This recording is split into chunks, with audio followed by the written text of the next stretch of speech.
The worldview is changing dramatically. Stefan Burns, you still don't understand how alignments in the solar system activate objects that are involved in the alignments. I'll tell you. The alignment must be straight. The straighter the alignment, the stronger a certain dark energy is activated. It's about energy that physicists still don't understand. The energy that the nuclei of atoms recycle.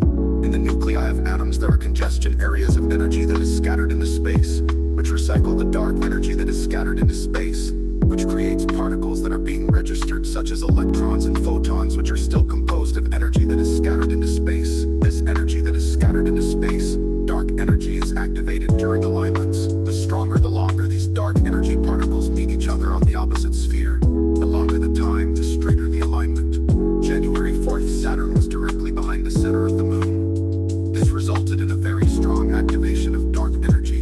The Earth had already been directly between the moon and Mars on the first day of January. On the 5th day of January, Neptune was still almost directly behind the moon. So it was no wonder that you had wild snowstorms there in the USA right then.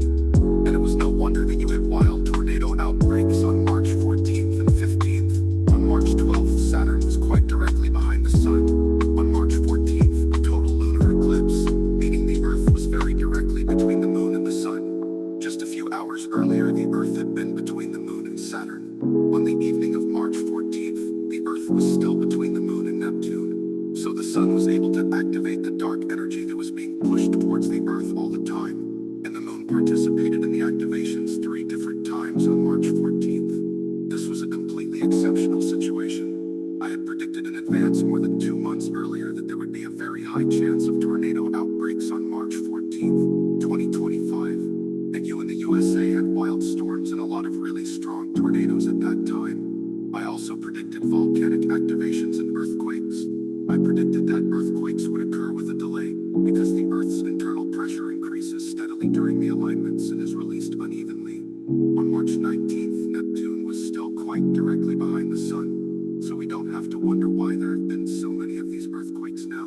There is nothing surprising in that, either that the Sun has been very active after these alignments in mid-March. In May, the Sun and the Earth will be activated strongly again, especially the Earth.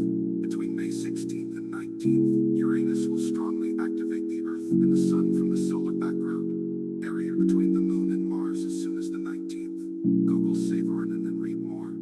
Uzi